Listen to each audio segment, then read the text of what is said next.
Сигурно ще имаме по всички тези части различни предавания, които правя сега, накратко. Една голяма серия се получи днес, вече това е четвъртия запис, а при това имам и студен запис след това.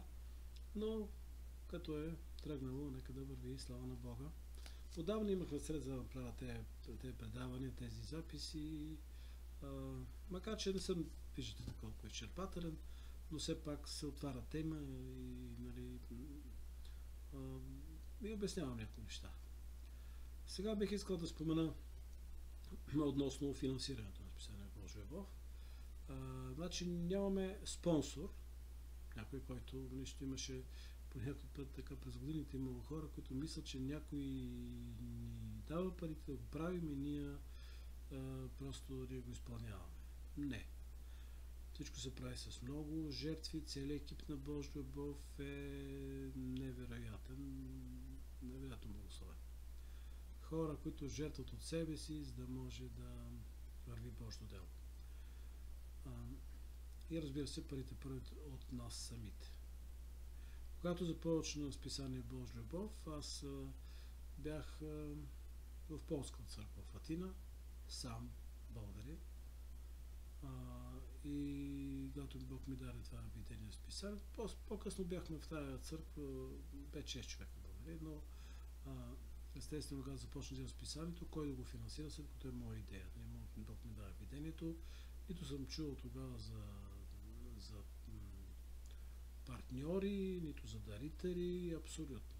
Даже до един от тези броеве на Божия Любов, който показва такова, от първите броеве. Те са сега цветни, поне корицата е цветна. Но когато бяха първите броеве на Божия Любов, черно-бели, там някъде ние имахме една рубрика Вашите писма. И ние ще продължим с тази рубрика, защото е интересна.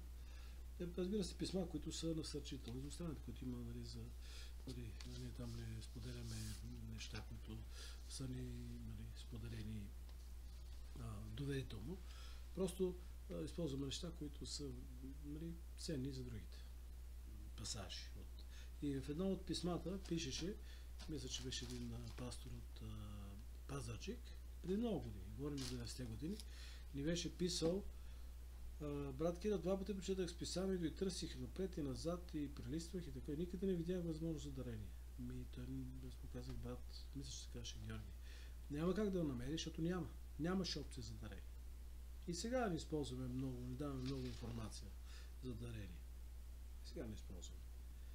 Даже в тук гледам 66 ще няма. Значи пише само пише вебсайт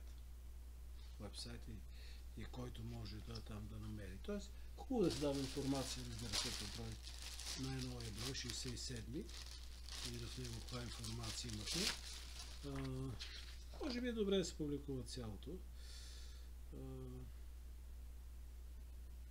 Не, специално са така, наблягане, даренията няма. Имали сме на предишни броеве, когато е имало повече информация, но да, ето тук има за дарение, почтенски запис, банков и така нататък.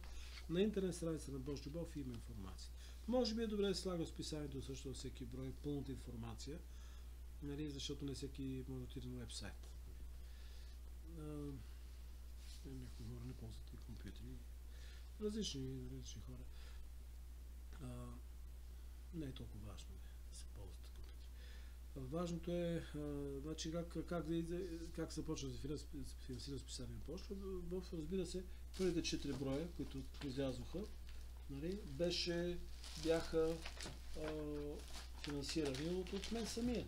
Няма как да бъде друг начин, след като са първите броеве, няма как да бъде по друг начин, когато ти започваш на дело, ти го започваш, кой да го финансира? Нито бях чувал за дарители, нито бях чувал за партньорство, абсолютно. Като примерно, пред мен е брой 4 на Божия Любов. От май месец 1992 година. Май месец 1992. Тук Били Греъм, ти трябва да се новородиш, трябва да се родите отново на Били Греъм първа страница. И свидетелства, различни други, слово от пастора, тук от пастор Пацора с интересен материал за България, който той, гръцкият пастор, беше посетил България, и заглавието на материала е "Българите са отворени към Евангелието". И така беше, така бяха първите броя на Божия любов. Ето, черно-бели, 8 страници. Аз някой път ще направя предавам специално за списанието. Ето, така изглеждаше. И тогава още нямахме българска църква. И тук вижте, пише долу издател. Божия любов, месечно християнско издание, месечно, вярвам пак ще върнем на месечник, издател българска група към евангелицийна мисия за поляците в Гърция. Вижте, нямахме църква, бяхме група. Знаете ли колко човека бяха в началото на тази група, самото начало? Само аз бях. Обаче казвам как да пиша като издател. И писах българска група с вяра. И по-късно стана българска група. 5-6 човека, и те 5-6 човека след това основахме Благата Вестина. И това е тук снимка от първата ни служба на българската църква. В Атина е основана евангелизационна мисия за българите, нарочно евангелизационна, не евангелизационна, защото аз наблягах на думата евангелизация. Евангелизационна мисия за българите в Гърция и нарекохме Благата вест. Вестта на спасението чрез Исус Христос. И снимкът от първата служба. И тогава, всъщност, значи първите 4 броя бяха, първо говорим за финансиране в тази част, бяха естествено пък от мен. Кой да го бъде покрити? Ти започваш делото. Кой да го финансира? Нито гръцка, нито полска църква. Това е българско дело. И, нали, както ви казах го в предишно видео, че аз си мислех, че ще превеждам полското за същите размери, само 4 страници, което раздаваха на поляците в Атина. Преди аз повярах в Атина, там бяхме в Атина, там ми даде Бог видението и аз си мислех, че превеждам тяхното, полското, на български и ще го издавам на българите, тъй като нямахме други материали в Атина. Това беше 1992 година. И Бог се показва, че да издавам специален Божия любов. И първите 4 броя, но той с Божията благодат ги издавах аз, ги финансирах аз. Струваше 10 000 драхми. 10 000 драхми беше 2-3 надници. На строеж си изкараха по 5000, но някои изкараха и 4000, 4500. Така, ако някой имаш по-добра надница, беше 5000. 2 надници, т.е. 2 или 3 надници беше издаването на 700 броя. Ето по-долу, вие може да видите. Тираж 700 броя.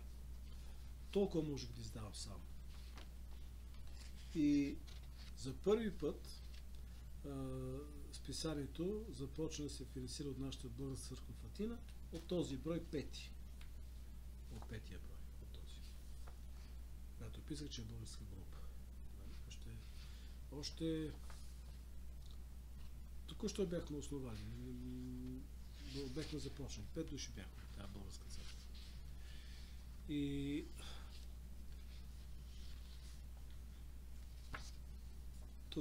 тогава, нали, макар че бяхме няколко човека, все пак, нали, имах вече каса на църквата и аз реших, че не е правилно да бъда от една страна редактор на списание Божов, издател и да си го финансирам сам, да не позволявам никой друг да участва в финансирането, а в същото време да бъде пастор на българска църква. Нали. Тоест да се две отделни неща. Реших, че е добре да дам възможност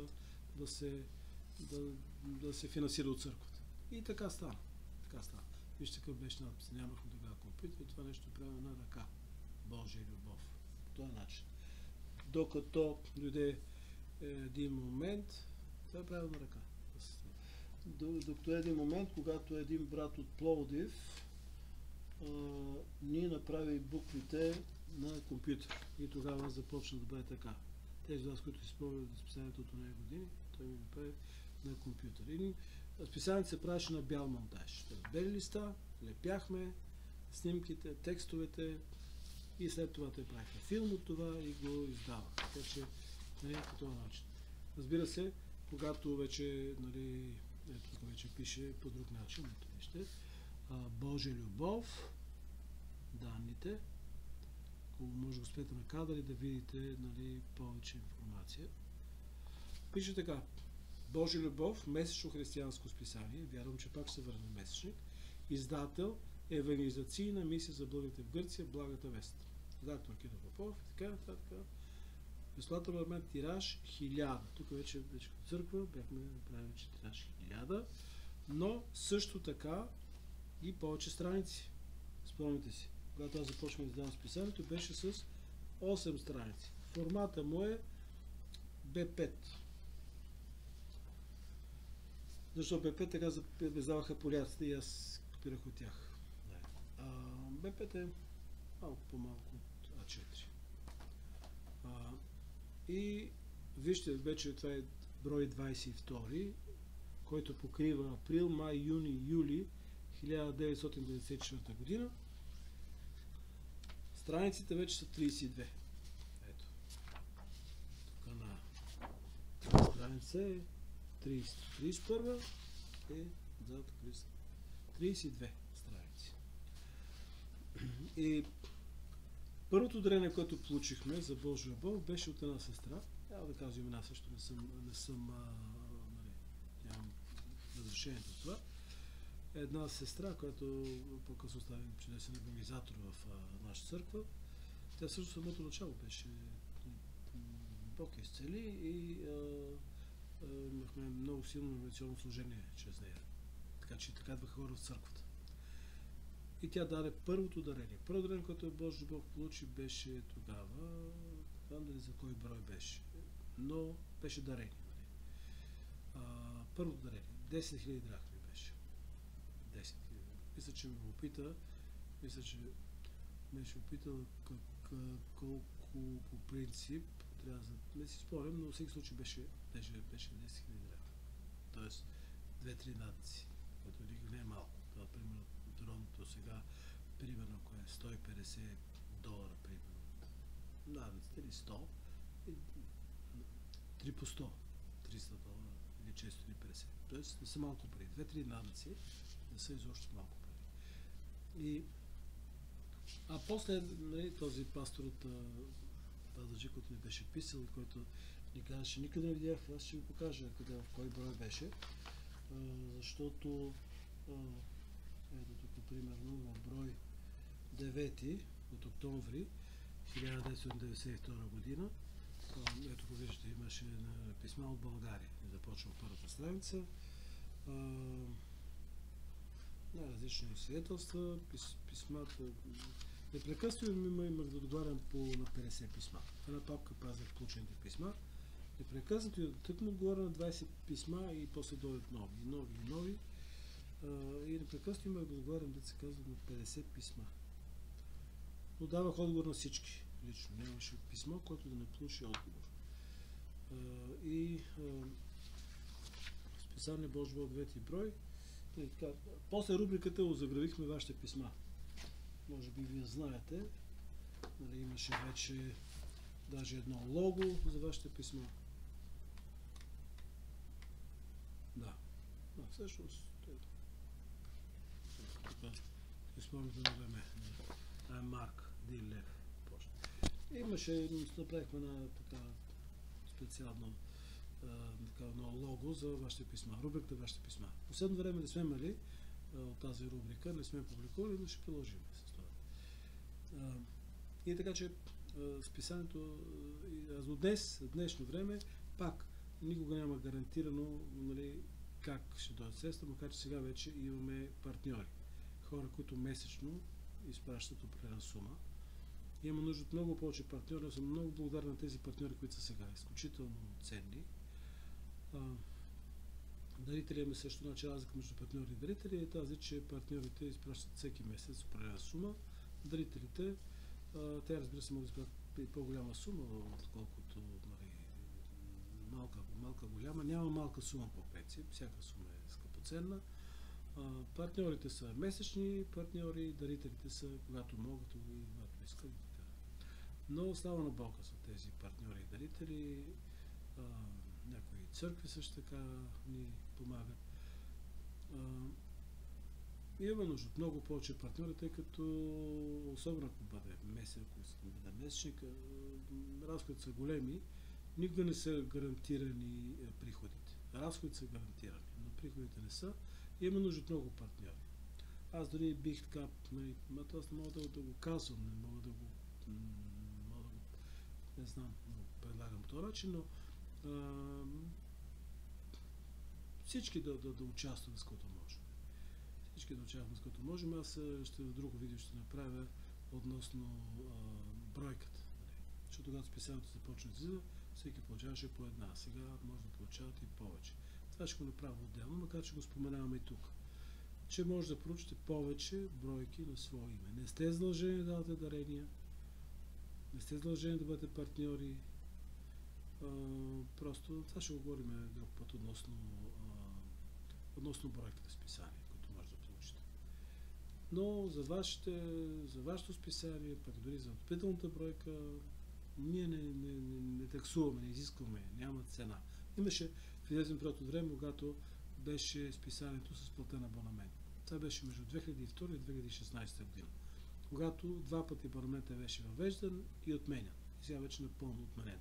Защото разбрахме, че Божията воля не е чрез платен абонамент, не е чрез продаване, а чрез да оставим Бог да докосва сърца и да издига дарители и партньори. Знам, че Бог може да направи чудеса и да дадат и огромни суми, но ние в момента много пъти, така да се казва, си дрънкаме сутенките, но делото върви. Дори с малки суми ние успяваме да направим неща, които носят много плод. Така че слава на Бога. За партньорство, за дарителство, нека всеки сам да се моли. Като личност, като християнин или като църква, или като служение, както Бог ви води. Ние не изискваме, не е правилно да искаме, не можем да изискваме. Цена няма да списанието повече. Той е безценно. Когато пита каква е цената, тя е по-ценна от диаманта. Колко е скъпа една душа, която повярва. Един човек само да повярва си струва да бъде издаден всеки нов брой. Един единствен човек. А те са много повече, като повярва. Колко хора се насърчават. Защото чрез Божия дух не е от нас, от мене. И така, вие се молете, всеки от вас да се моли. Какво Бог иска той, ако иска Бог да ви употреби за снабдяването на списание Божия любов финансово? Разбира се, че е много ценно. Разбира се, че е скъпоценно. Партньорите и дарителите правят възможно самолета на Божия любов, самолета на Божия любов да лети и да сее списание, благословения за навсякъде. И дори да не каца, просто да се зарежда във въздуха. Изключително ценно, знам, че е много трудно по принцип, особено в сегашните времена, но това, което се дари за Божието делото, носи плод и носи благословение, не само в финансите, във всяка сфера на живота. Бог е верен. Ние не правим лъжа реч с Бог, ние даваме за да получиме, ние даваме, каквото Бог ни води и той ни благославя по различен начин, не само финансови. И в здраве, и в взаимоотношения. И така, молете се, както Бог ви води. Получавали сме и големи дарения, но тя беше 7000 евро на време, беше чудо. Точно както ви давахме книгите на Божия любов и новия брой на списание на Божия любов, беше чудо. Аз някой друг път ще говоря за дарителите, за партньорите, специално предаване благодарствено, без да споменавам имена, но много силни свидетелства, както това на една сестра от малко градче в Северна България, която мисля, че броя 170 лева пенсия, 20 лева тя изпраща на Божия любов. Изпраща, продължава да изпраща всеки месец. Разбира се, това е подигравка на пенсията, но нейното сеене, това е невероятно. И ние го приемаме, защото тя го дава на Бога и защото това и носи благословение. И така, за да не става много дълго предаването, вече 20 минути, може би има много неща, които съм пропуснал, съм казал. Към те въпроси задавайте. Опциите за дарение и за партньорство са на страницата на Списание Божия любов, на уебсайта на Списание Божия любов. Ще сложа такъв линк. Ще сложа линк в това видео, в коментарите, за да може да отидете. Но ако знаете интернет страницата на Божия любов, има един раздел, който се казва финансова подкрепа и там можете там има различни опции, различни възможности. Най-различни възможности.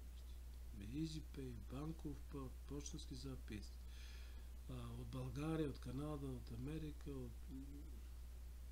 от Европа, от всякъде. Различни варианти, различни начини. И бъдете сигурни, че средства се употребяват, и то ви кажа, почти веднага влизат действия. Не трупаме. Почти веднага влизат действия, защото нужди са огромни. Писание Божия любов не представя своята работа нито лято, нито зиме, нито почивни дни. Винаги някой от нас работи си по принцип. Разпространението върви през цялото време. И сега. И до сега. Постоянно.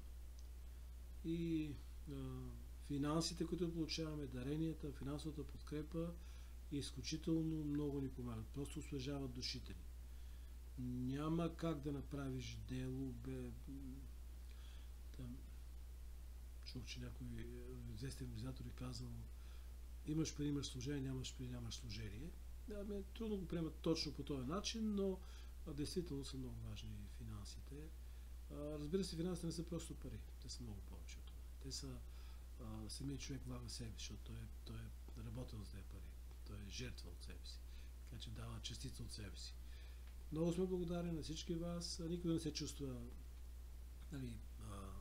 неудобно, че ето аз не съм дал, получавам, не съм дал, или получавам много бройки, ама не съм дал. Според както Бог ви води.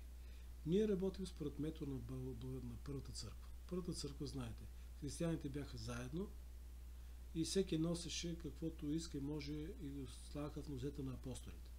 Принципът беше следния. Това е от първа-втора глава на Деяния на апостолите.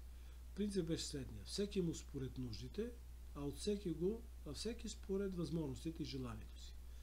Тоест, да бъде някой там сред християните, не беше необходимо не беше задължително той да продава имота си, за да бъде там и нещо да даде. Не. Той можеше щом вярва в Христос, щом постоянно Бога, той е там, както Анания и Сапфирия, които искат да излъжат Святия Дух и да вкарат лъжа в църквата, те не бяха наказани, но те не бяха длъжни да продават нивата си, нито пък да дадат парите, когато я продадоха. Не знаете от писанията. Нашия принцип е всеки му според нуждите. Тоест, аз ви казвам, че повече от един брой може да поръча човек. Всеки му според нуждите. Колко списания му трябват. Скоро бяхме тези дни. Поръчка от една църква, цяла деноминация, за 500 списания. 500. И аз мисля, че така трябва да бъде за всяка църква. Разбира се, който иска, който смята, че ще му помогне в делото. Но да не се притеснявате да поръчате по-големи бройки. Това ще го говорим друг път, да поръчкате бройки, да получаваме, защото го отворя отделна тема. Но